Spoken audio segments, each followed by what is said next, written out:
الله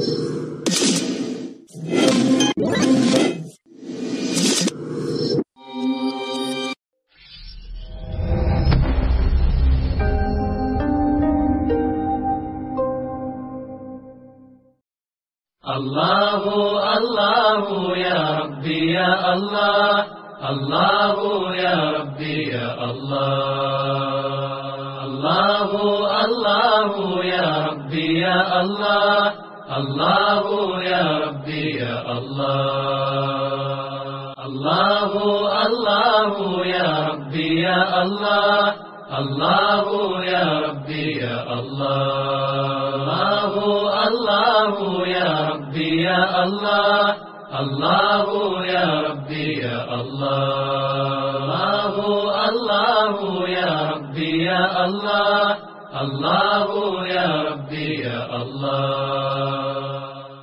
أعوذ بالله من الشيطان الرجيم. بسم الله الرحمن الرحيم.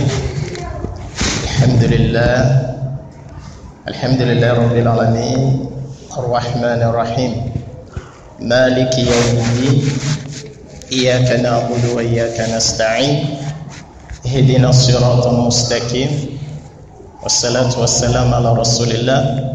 السلام عليكم ورحمة الله وبركاته. Alhamdulillah, on remercie Allah de nous avoir facilité la prière de Maghrib. Et nous remercions beaucoup Allah d'accorder longue vie à l'imam et de lui faciliter tout son djihad pour les bonnes œuvres dans le domaine de l'agrandissement de la religion. Qu'Allah accepte. Donc, chers frères, chers sœurs, comme l'a annoncé l'imam depuis un certain moment, il s'agit d'un thème qui concerne chacun de nous. Un thème qui est très important pour qu'on ait une certaine compréhension là-dessus, pour ne pas tomber dans les pièges de Shaitan. En gros, ça aborde le domaine de la ruqya. Et le thème qu'on a choisi, il s'agit des 7 parties du corps que les sorciers et les djinns attaquent l'être humain et comment se soigner avec le Coran et la Sunna. Pour comprendre ce thème, pour comprendre cette dimension que nous voulons aborder avec vous, vous savez, quelque part dans le Coran, Allah dit qu'il n'a rien omis de mentionner dans le Coran. Il n'a rien omis de mentionner dans le Coran. Ce qui explique que la manipulation des djinns ou des sorciers également doit être dans le Coran. Donc, pour comprendre maintenant toute cette dimension ésotérique ou exotérique, il faut comprendre le langage, le contexte et utiliser également la raison et avoir le discernement. Également l'historique pour pouvoir savoir interpréter le Coran. Et ce domaine que j'aimerais aborder avec vous est un peu nouveau chez certains, mais qui constitue en réalité la base de toute la religion, tous les principes de base de la sunna et de la charia. Pour comprendre donc ce langage, sinon pour interpréter aujourd'hui tout ce qui se passe, que ce soit sur le plan physique ou mystique de l'être humain, nous allons nous référer à la Genèse, c'est-à-dire l'histoire d'Adam et Ève et de Shaitan dans le paradis. Et là, on peut déjà avoir un aperçu, si on comprend la profondeur, toutes les dimensions de ce qui s'est passé dans le jardin d'Éden. Avant d'aller là-bas, nous allons parler un peu des caractéristiques de la création d'Adam et de ses descendants. Nous savons tous que nous avons été créés de la poussière, de la terre. Abd. Mais, si nous analysons le Coran, Allah nous parle de 3 corps. Non seulement nous avons été créés de la matière, après cette création, Allah a insufflé quoi? Le ruh, qu'on interprète étant l'esprit. Et plus loin, il y a encore le nafs, c'est-à-dire l'âme. Ce qui explique que l'homme a été créé sur 3 dimensions. Le corps physique, l'esprit et l'âme. Le corps physique doit dépendre en ce moment de la matière. Et l'esprit doit dépendre de quoi? Et l'âme doit dépendre de quoi? Je donne l'exemple, nous habillons le corps physique de vêtements qu'on voit. Et Allah nous parle dans le Coran, dans la Genèse, que Adam et Ève, après avoir désobéi à Allah, en se rapprochant de l'arbre interdit et en mangeant son fruit, ils ont perdu un vêtement. Quel est ce vêtement-là? Ils ont perdu un vêtement qui constitue le vêtement de piété qu'Allah nous rappelle encore dans un autre verset pour nous mettre en garde. Nous, les fils d'Adam. Dans la sourate Araf, Allah nous dit: ô vous les enfants d'Adam, nous avons fait descendre sur vous des vêtements et des parures, afin que vous cachiez votre nudité. Mais le vêtement de la piété, voilà ce qui est meilleur. C'est l'une des signes de la puissance d'Allah. Ce vêtement de piété est la chose principale que nous, les enfants d'Adam, nous sommes venus chercher sur la terre. Ce n'est pas ce vêtement matériel.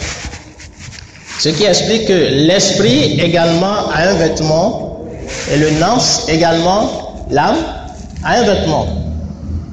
Maintenant, est-ce que à travers la nourriture, ou bien comment on peut perdre le vêtement de l'esprit et de l'âme?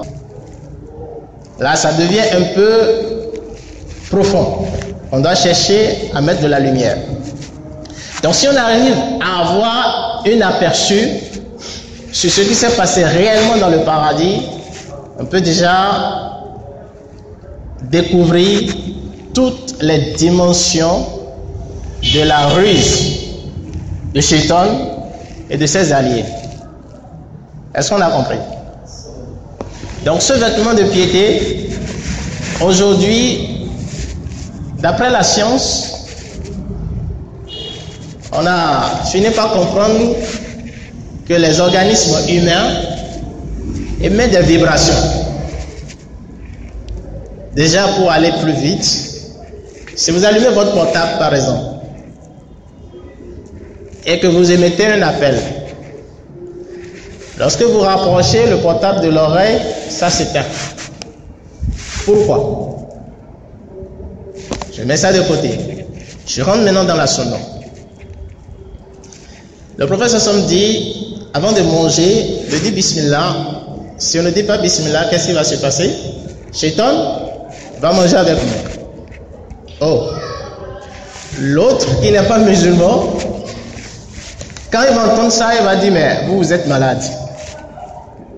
Parce qu'il va peser sa nourriture et va avoir peut-être 5 grammes. Et il n'a pas dit Bismillah, il a mangé, il a touché, peut-être, il a pris une partie. Ok, on va peser ce qu'il a pris par rapport à ce qui reste. On calcule, on voit toujours 5 grammes. Mais qu'est-ce que Shaitan, il a pris? Il ne va pas croire. Ça, c'est le côté externe de la compréhension du hadith. Maintenant, si on va rentrer dans le côté interne pour faire sortir tout ce qui constitue la nourriture, on voit 2 choses. Vous voyez, si vous achetez les biscuits, les produits, on met les ingrédients, ce que ça contient. Et quelque part, on met valeur énergétique. En calories, on va te dire que ça contient telle valeur d'énergie. En réalité, ce que nous voyons là a été fait à partir d'autre chose qu'on appelle l'énergie. C'est ce qui a fait de la matière ce qu'elle est. Or, Shaitan, il dépend de l'énergie. Il ne dépend pas de la matière. Il se nourrit de l'énergie. Maintenant, cette énergie, soit c'est positif lorsque la nourriture est halal, ou soit c'est négatif lorsque la nourriture est haram.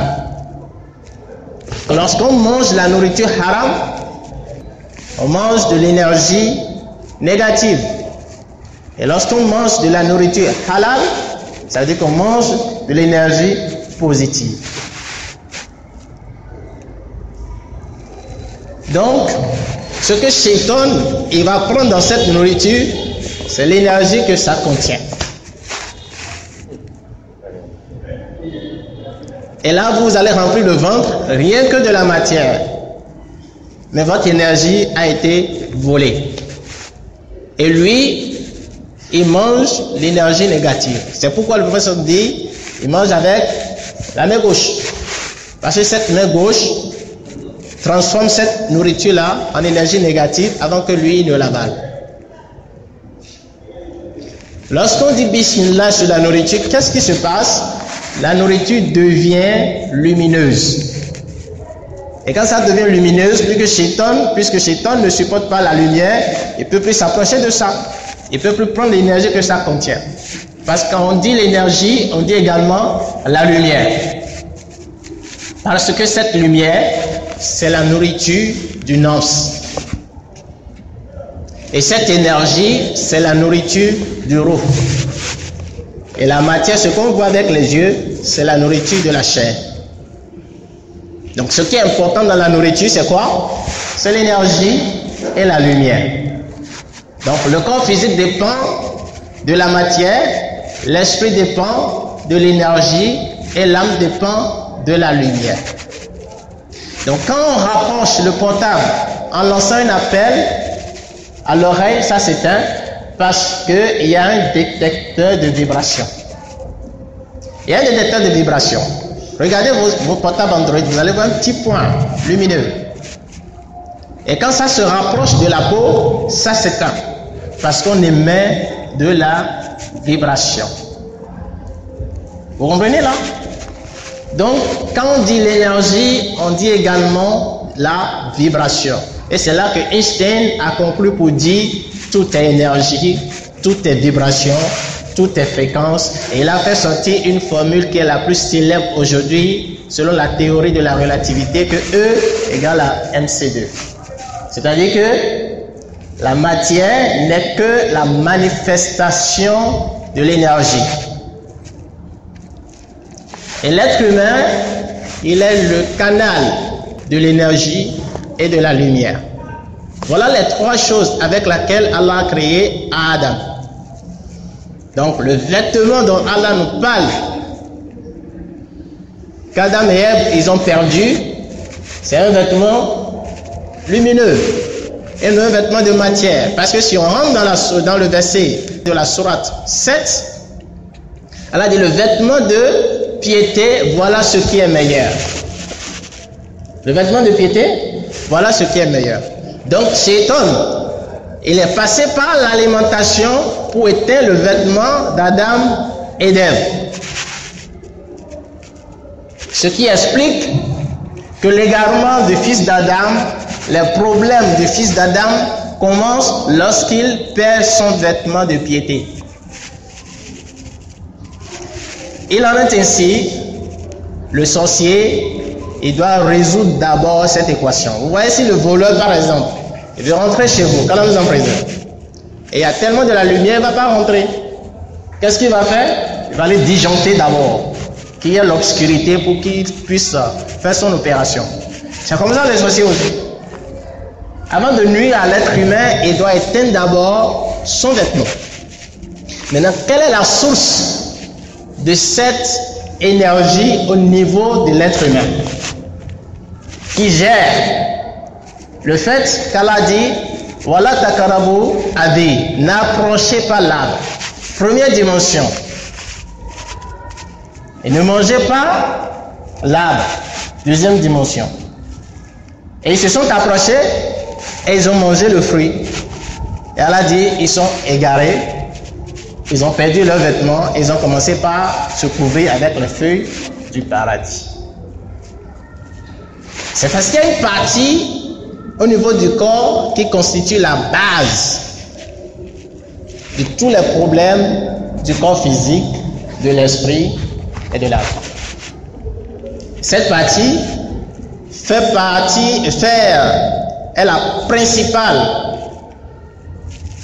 de toute la connexion nerveuse de l'être humain sur le plan physique, sur le plan énergétique et sur le plan lumineux. On l'appelle le plexus solaire. Ou d'autres appellent également le plexus nerveux, c'est-à-dire le centre, le point de rencontre des nerfs. Et de façon vulgaire, on nomme ça étant quoi? Le point faible. Notre point faible, c'est en bas du sternum, ici. Si vous touchez, ça va vous faire très mal. C'est lui qui gère l'environnement, l'énergie de l'environnement, c'est lui qui gère également l'énergie de l'alimentation. C'est notre système métabolique. Donc à partir de l'alimentation, on peut être égaré.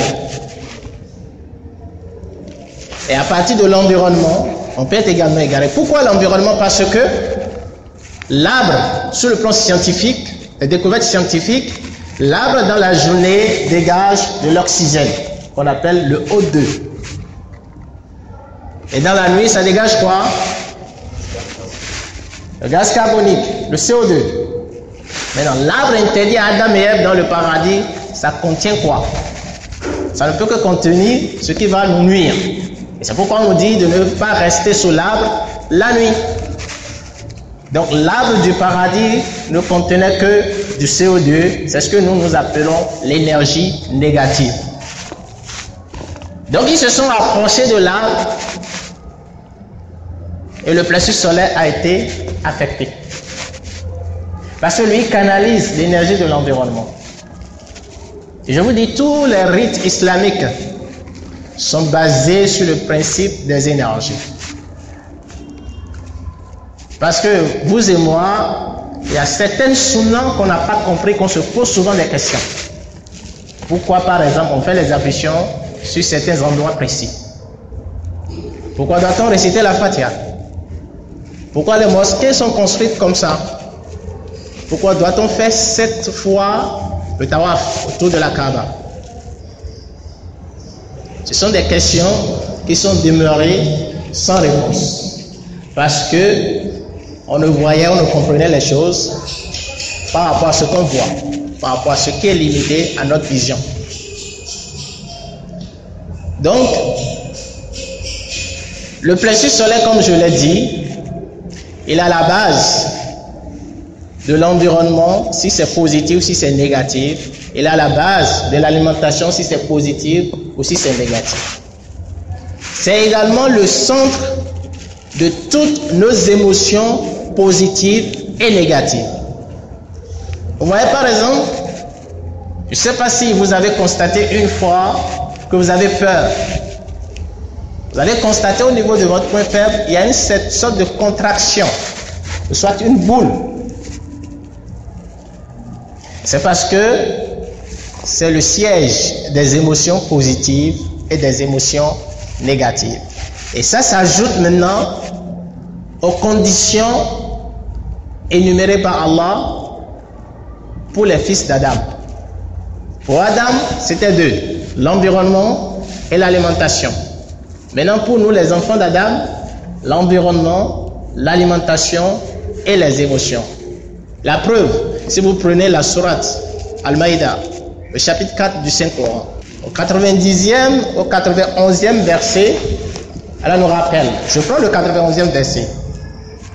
Allah dit, le diable, à travers le vin et les jeux de hasard, de susciter l'inimitié et la haine afin de vous détourner de la solade et de l'évocation d'Allah. Le vin et le jeu de hasard. Provoquer quoi? La haine. La belle preuve. Celui qui prend le vin, colère, nerveux, triste, à moins de choses, il a peur. Et la haine est classée parmi les émotions négatives. Les jeux de hasard, qui constituent maintenant la troisième dimension, qui vont aussi provoquer les émotions négatives. Je prends l'exemple, on a dit le musulman, c'est à partir de ce verset qu'on nous a interdit de ne pas jouer à la loterie. Je prends cet exemple. Si vous achetez, supposons que vous avez 1000 francs, vous achetez la loterie, il ne vous reste que 1000 francs. Vous achetez la loterie et vous ne gagnez pas. Soit vous êtes triste, soit la colère va vous saisir. Avant de gratter, vous avez peur. Et si une situation ambiguë se présentait à vous, vous allez tomber dans la haine. Mais en réalité, c'est encore plus profond que ça. On va entrer tout à l'heure, Inch'Allah, dans les détails pour expliquer comment évolue le sorcier sur la dimension ésotérique. Il y a 7 parties du corps qui s'ajoutent, sinon il y a 6 autres parties du corps qui s'ajoutent à celui du milieu, qui est le plexus solaire. Et le sorcier, ou le djinn, le shaitan, il ne va pas attaquer l'être humain n'importe comment. Peut-être que le voisin qui est jaloux de vous, il est allé voir un marabout. Ou soit c'est le marabout lui-même. Il est jaloux de vous parce que vous avez un véhicule, vos enfants, vos affaires, tout marche bien. Toutes vos activités sont en marche. Il est jaloux de vous. Pour vous déstabiliser, il y a d'abord 3 conditions qu'il doit régler. Et il ne va pas vous attaquer n'importe comment. Il sait où attaquer pour que les affaires chutent, vos enfants tombent malades, que la mévente commence pas à s'installer, que vous avez des blocages financiers, ou que vos enfants ne réussissent plus à l'examen. Ou soit, vous divorcez. Il y a plusieurs symptômes. Donc, le premier déjà, c'est le coccyx. Le coccyx. Le coccyx, c'est l'os qui est à la fin de la colonne vertébrale, qui est au début de l'arrêt des fesses. Au début de l'arrêt des fesses. Si le sorcier il fait sa sorcellerie, il va conditionner Shayatine, s'il veut, pour venir déposer cette sorcellerie-là au niveau de votre coccyx. Mais est-ce que c'est la matière qu'il a fabriquée qui va aller déposer? Non. On est d'accord. Mais il va prendre ce qui a fait de la matière, qu'on appelle le côté électromagnétique du cire. C'est ça que le djinn, lui, va prendre. Comme par exemple, quand il touche à la nourriture, il prend quelque chose. Le côté énergétique de la sorcellerie, c'est ça que lui va prendre pour aller déposer au niveau du coccyx. Et la personne, il se lève le matin, tout le corps lui fait mal. Il a le rhumatisme. Partout, au niveau de son corps, ce sont des douleurs. Ou soit, il est champion périodiquement à faire des accidents. Il y a l'instabilité matérielle qui s'installe. Il y a plusieurs symptômes. Quand le sorcier veut vous causer maintenant la malchance, quel niveau il va faire sa sorcellerie, sa ruse? C'est au niveau du pubis qui constitue la deuxième partie. Le pubis, c'est ici, le bas-ventre. C'est le centre de la chance et de la malchance. Et quand le sorcier vous attaque à ce niveau, Vous qui vendez le plus souvent, la mévente commence par s'installer. Vous que les gens aimaient, on a commencé par vous détester. Vous commencez par avoir des problèmes d'impuissance sexuelle ou d'éjaculation précoce. Parce qu'il y a quelque chose qui a été enlevé ou quelque chose qui a été bloqué. Au niveau des femmes, c'est les règles douloureuses, les fibromes.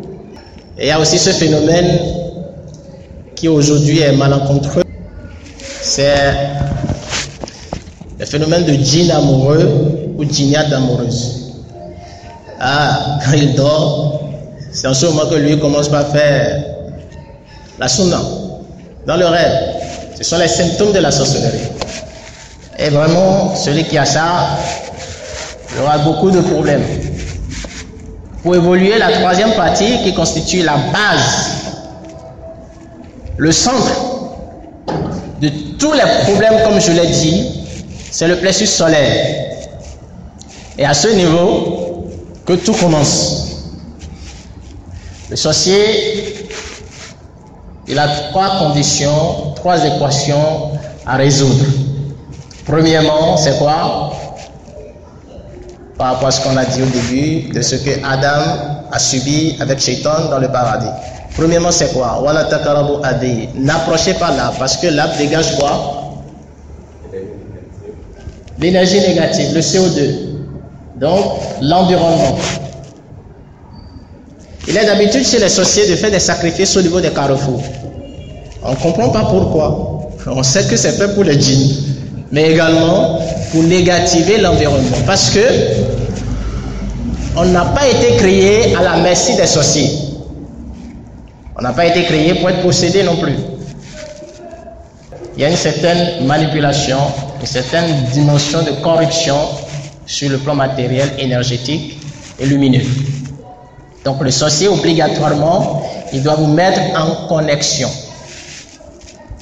Il faut que votre intérieur soit compatible avec l'extérieur afin que lui puisse vous manipuler. On est tous manipulés hein, avec le portable. On est tous manipulés. Parce que si le portable de l'un d'entre nous, ça sonne grrr, tout de suite là, on sera perturbé. On doit vite voir si ce n'est pas le rendez-vous de tout à l'heure. Parce qu'on est connecté, on est en réseau.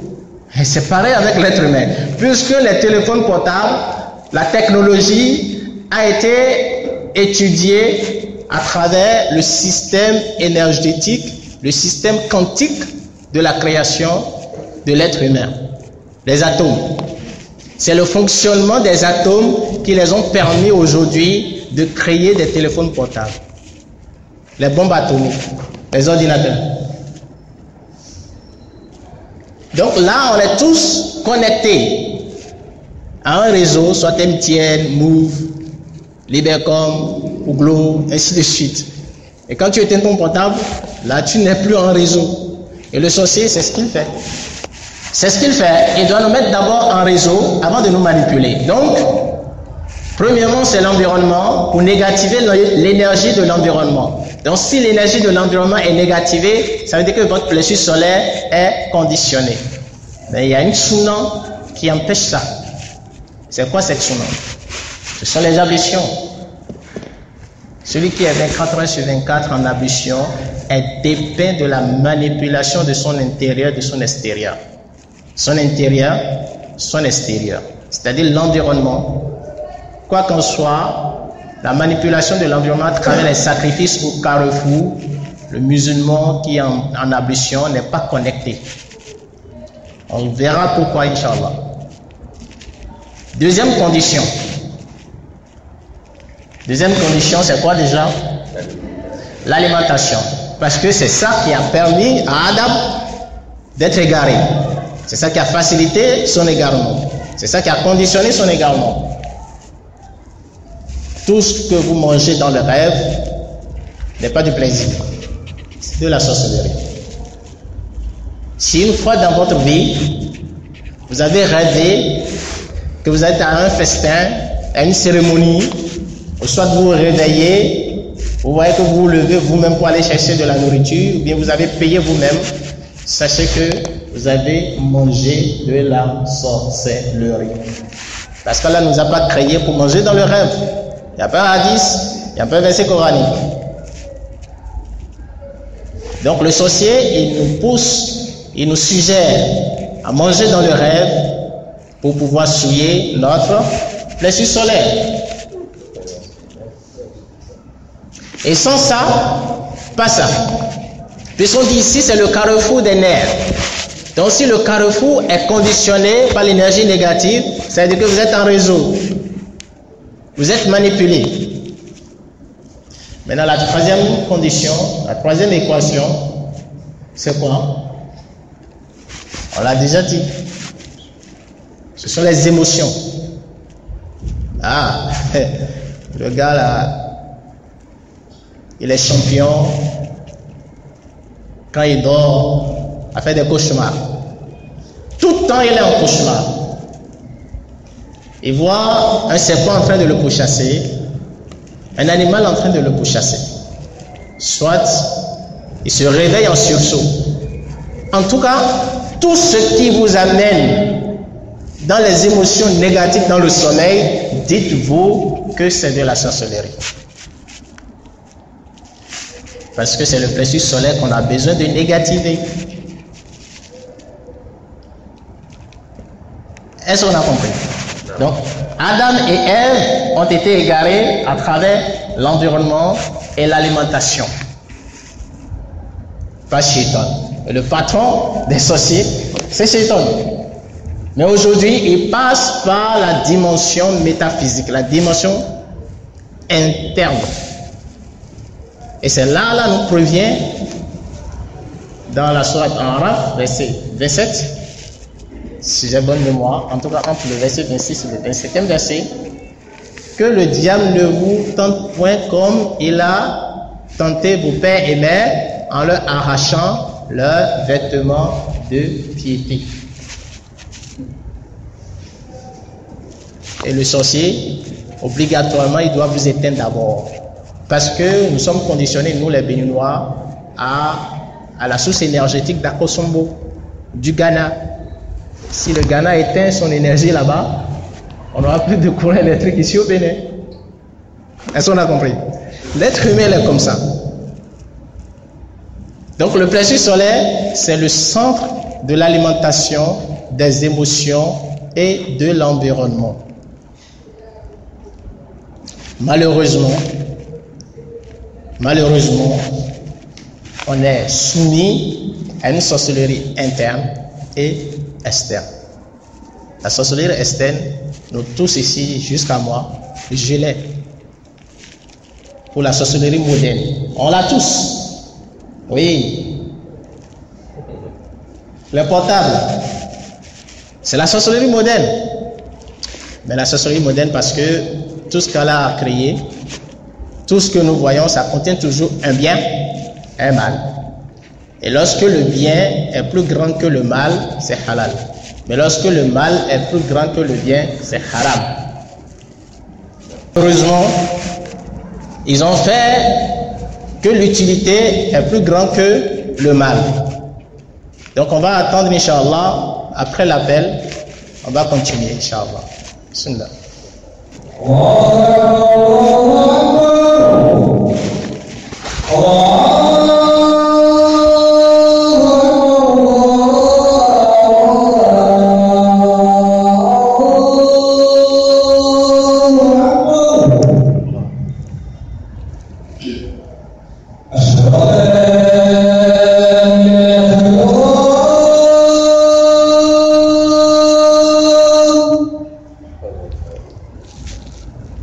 أشهد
Alhamdulillah, donc on va rapidement évoluer pour vite terminer, Inch'Allah. Donc, je disais tantôt que le bien et le mal dépend de la quantité que ça contient. Également, dans nos chambres, nous avons de la télévision. Nous avons de la télévision, et que ce soit la télé, les portables, tous contiennent un côté du bien et un côté du mal. Malheureusement, comme je l'ai dit, c'est nous-mêmes qui attirons ce côté, ce mauvais côté,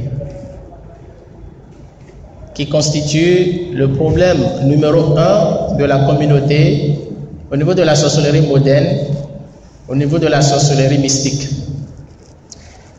On a dit tout ce qui nous amène à des états d'émotions négatives est haram pour le musulman.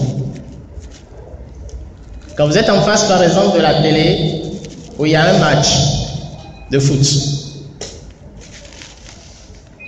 il n'y a personne ici qui n'a pas été manipulé à travers les émotions. Ouais, quand la balle est dans la surface de réparation de notre équipe, de l'équipe adverse, peut-être, qu'est-ce qui se passe? On a peur, on est traumatisé. Et quand le but est marqué, on tombe en colère. Parfois même on se casse même les pieds. On se bagarre. C'est de la sorcellerie. Wallah.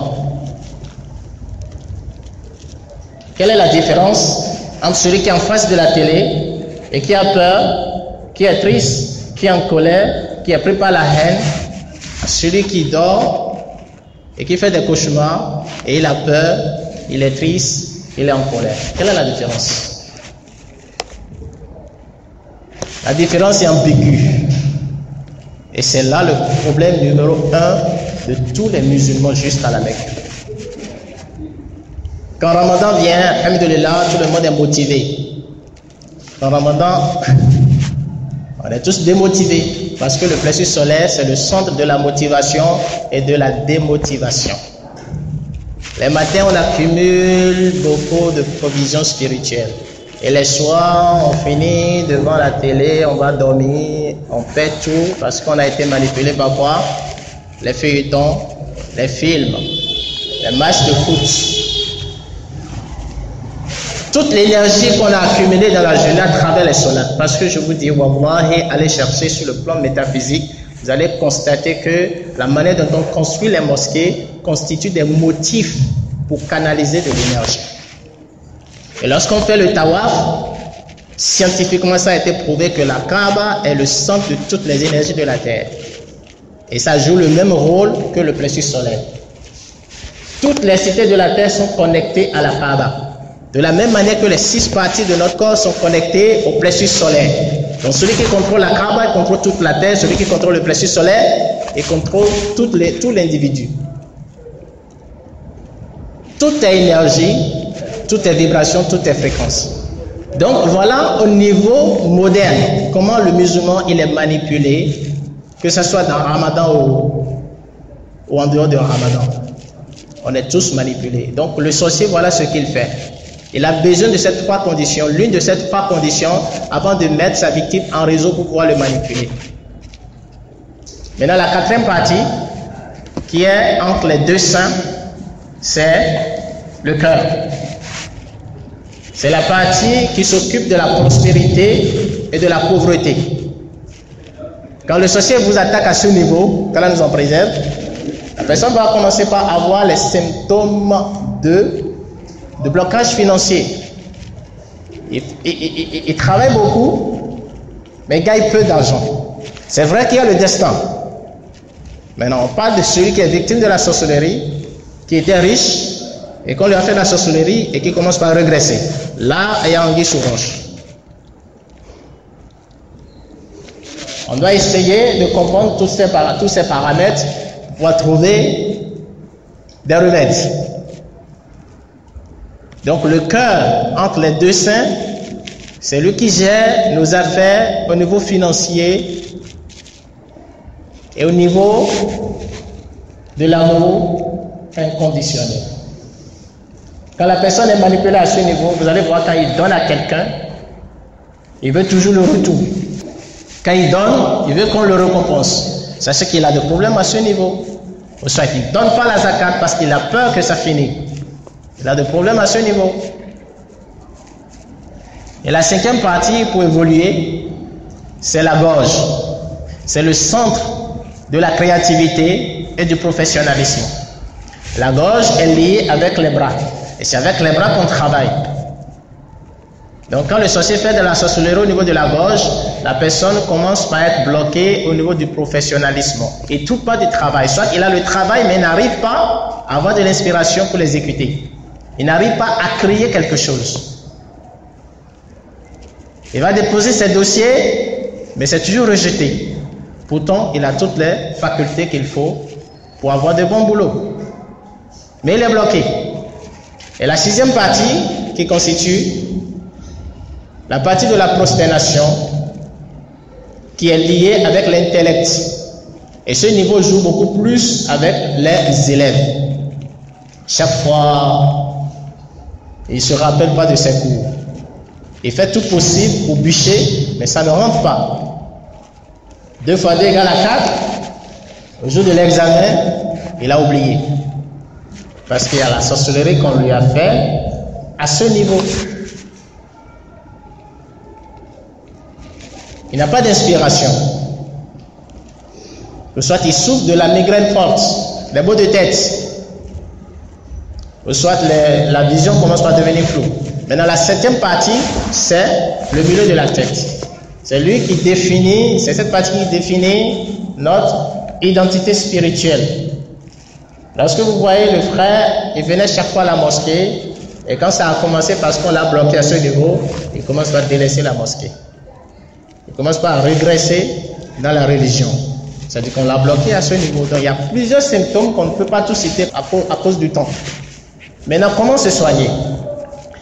Ça fait 7 parties que je viens de citer, et la sourate Fatiha est constituée de combien de versets? 7 versets.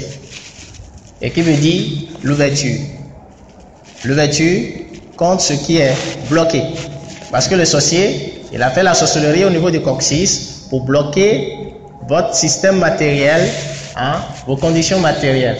Il a fait de la sorcellerie au niveau du pubis, au niveau du plexus, au niveau du cœur, au niveau de la gorge, le front et la fontanelle pour vous bloquer. Récitez une fois la Fatiha au niveau du coccyx pour débloquer. Pour vous faire la ruqya. Une Fatiha, vous ne mettez pas la main là, au niveau du coccyx. Récitez une Fatiha à ce niveau et vous allez voir ce qui va se passer après. Une Fatiha au niveau du pubis, une Fatiha au niveau du plexus solaire, une Fatiha au niveau du cœur, une Fatiha au niveau de la gorge, une Fatiha au niveau du front, une Fatiha au niveau de la fontanelle. Ensuite, récitez une fois Ayatul Kursi, Amana, Qul Huwallahu Ahad, Qul A'udhu bi Falaq, Qul A'udhu bi Nas, une sur cette partie-là, pour vous détoxiser. Est-ce qu'on a compris? Mais en réalité, le musulman, Wallah, il n'a pas besoin de ça. On a fait la prière de Maghrib tout à l'heure, on va faire la prière de l'Ishaï tout de suite. Ça suffit, c'est la meilleure ruqya que le musulman se fait 5 fois par jour.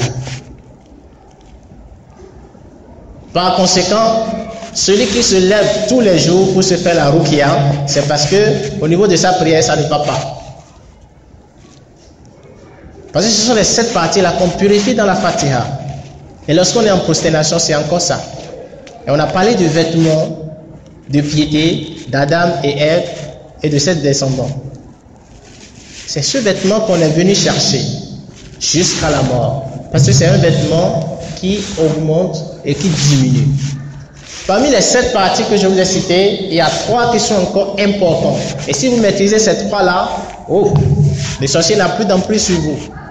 Le premier, c'est le plexus solaire, qui est le centre de toute votre énergie. Le deuxième, c'est le cœur. Et le troisième, c'est la partie de prosternation. Pourquoi? Avant d'avoir de la lumière, nous avons besoin de quoi? De l'énergie Nous avons besoin des fils de conduction. Et en plus, nous avons besoin de quoi? De la vibration, du magnétisme, pardon. Parce qu'avant que la lumière ne soit intense, il faut qu'il y ait du magnétisme. Et l'être humain également fonctionne comme ça. Parce que le temps est parti que je suis en train de résumer les choses. Et c'est ce magnétisme qu'on augmente lorsqu'on est en prosternation.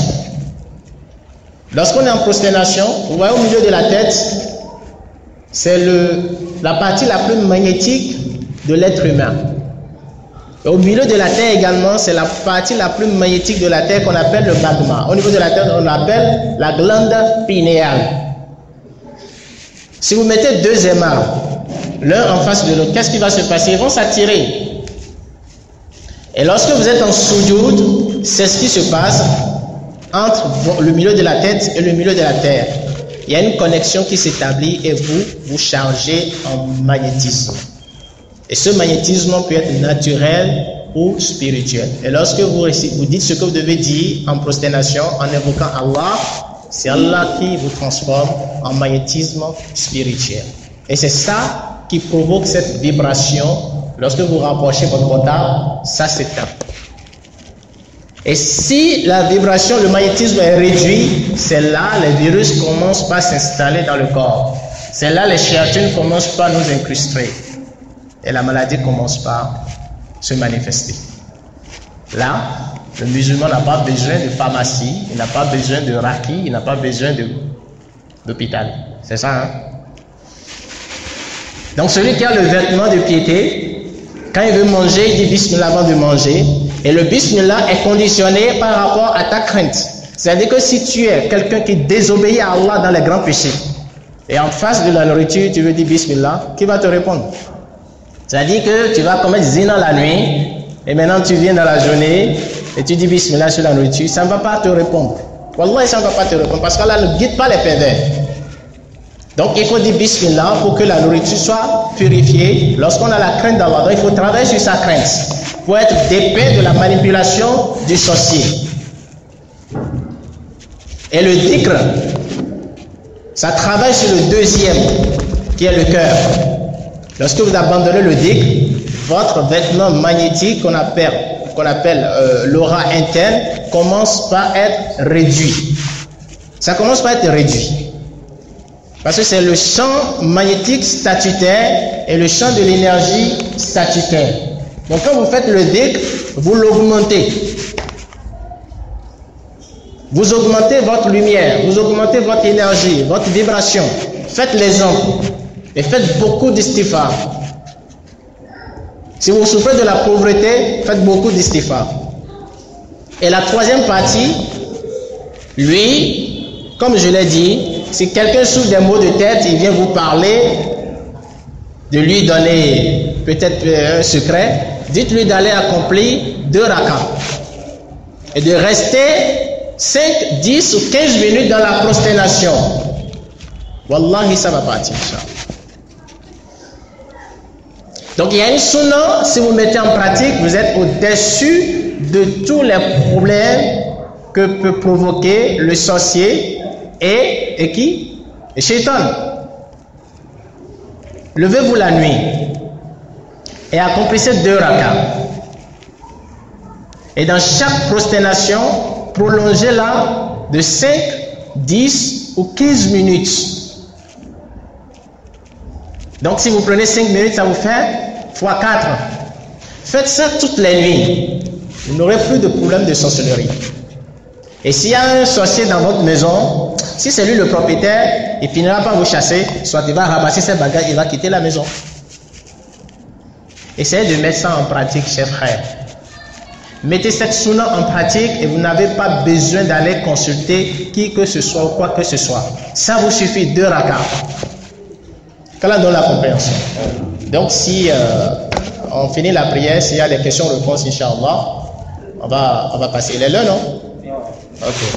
سبحانك اللهم وبحمدك نشهد ان لا اله الا انت نستغفرك ونتوب اليك سبحان ربك رب العزه عما يصفون والسلام على المرسلين والحمد لله رب العالمين والسلام عليكم ورحمه الله وبركاته.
On a tellement de choses à dire que nous sommes d'accord dans pas une heure, on ne va pas terminer. On va s'arrêter là et passer aux questions-réponses. Si vous avez des questions, on peut déjà essayer de les poser. D'abord, il y a une partie très importante que j'ai oublié de mentionner, c'est comment désintoxiquer votre plexus solaire. Le professeur m'a recommandé de prendre 3 chaque mois de la sana et du cidre. La sana, c'est un laxatif qui permet d'arracher la sorcellerie dans le ventre. Parce que l'estomac est conditionné à l'influence du plexus solaire. Donc quand vous prenez de la sana mati, ça va nettoyer votre ventre.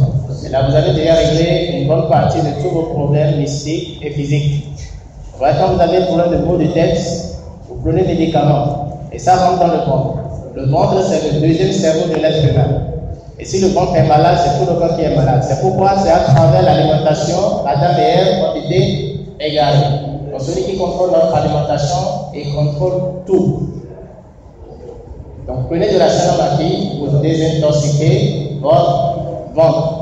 Levez-vous la nuit et accomplissez 2 rakats. Et dans chaque sujoud, essayez de patienter 5 minutes, 10 minutes, 15 minutes dans l'invocation d'Allah. Et vous allez constater quelque chose d'extraordinaire. Et comme je l'ai déjà dit, si quelqu'un a des problèmes, il y a le djinn qui le dérange, au lieu de lui dire d'aller chez un tel rati, dites-lui d'accomplir 2 unités de prière, 2 rakats, et de retarder ses prosternations 5, 10, 15 minutes au plus. Wallahi, lui-même, il viendra témoigner. Voilà dans la compréhension. Donc s'il y a des questions, on va rapidement les poser, Inch'Allah. Bismillah. Vous avez parlé de la récitation de la Fatiha au niveau des différentes parties. Oui. Est-ce qu'il faut toucher les parties ou bien imaginer que la première fois c'est pour la première partie et jusqu'à réciter les 7 Fatiha et le 8e cours? C'est bon? Ok. Et aussi ce que vous avez dit. La sana. Voilà. Oui. Où est-ce que vous allez trouver, c'est ça? Oui. Ok. Si vous allez dans n'importe quel centre de Ruqya que vous connaissez, les centres de Ruqya, si vous connaissez un centre de Ruqya, vous pouvez vous rapprocher d'eux, demander que vous voulez payer de la sana maki et du cidre. Du cidre, le jujubier. Le jujubier. On va vous expliquer comment prendre. Maintenant, par rapport à votre première question, le professeur dit l'intention précède l'acte. Ok? Donc, si vous mettez la main là et qu'il n'y a pas d'intention, il n'y a pas d'effet. Vous comprenez? Maintenant, pour ne pas se laisser tromper plus tard, en mettant chaque fois la main là, on n'a qu'à supprimer la main et utiliser juste l'intention. C'est meilleur. Parce que le monde métaphysique, le corps subtil, est soumis à notre intention. Voilà dans la compréhension. S'il y a d'autres questions, Inch'Allah.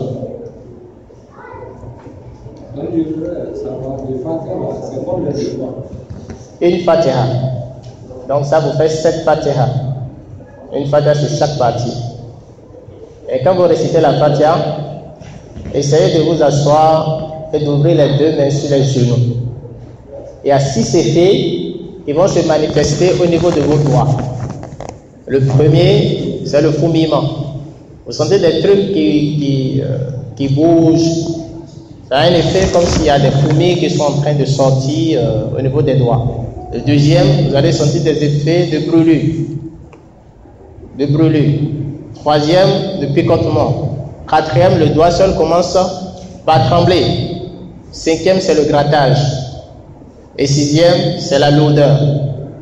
Vous voyez, il est d'habitude qu'on dit, quand la paume commence par te gratter, tu dis quoi? Que l'argent arrive. C'est bête. Quel argent arrive?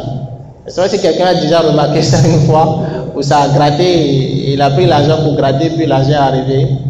Je ne sais pas, ça c'est pas souvent, c'est du n'importe quoi. C'est lorsqu'il y a blocage au niveau des parties là, que ça se manifeste au niveau des doigts. Là où on arrête les ablutions. Le premier qui représente le coccyx, là où on arrête les ablutions, c'est le poignet. Le deuxième qui est le pubis, c'est le pouce. Le troisième qui est le plexus solaire, c'est l'index. Le quatrième qui est le cœur, c'est là où on porte les bagues. L'anneau, qu'on appelle l'annulaire. La cinquième partie qui est la gorge, c'est ça le majeur. Et la sixième partie, c'est l'auriculaire. Ok? Et la septième partie, c'est la paume. Vous comprenez là? C'est là où on arrête les ablutions. Donc celui qui purifie, qui fait correctement ses ablutions, il s'arrête ici. Il purifie déjà les 5 parties là. Et voyez-vous encore, le prophète se mange avec 3 doigts. Le majeur, l'index et le pouce. Si je dépose ces 3 doigts sur le frère, ça forme le schéma, l'entrée de l'alimentation, la transformation de l'alimentation et l'évacuation. Donc ici c'est la gorge. L'alimentation entre par ici, ça se transforme ici et ça sort par ici. La gorge, le ventre et le pubis. Vous comprenez? Donc celui qui mange avec 3 doigts, avec Bismillah, et purifie ces 3 parties-là. Donc s'il y a de sorcellerie là, avec ces 3 doigts, ça détruit ça déjà. Parce qu'il n'y a aucune ruse qui est au-dessus de la sunna de Muhammad sallallahu alayhi wa sallam. Dans le temps et le milieu. Celui qui applique correctement sa sunna, subhanallah. سبحانك اللهم وبحمدك نشهد ان لا اله الا انت نستغفرك ونتوب اليك سبحان ربك رب العزه عما يصفون والسلام على المرسلين والحمد لله رب العالمين والسلام عليكم ورحمه الله وبركاته.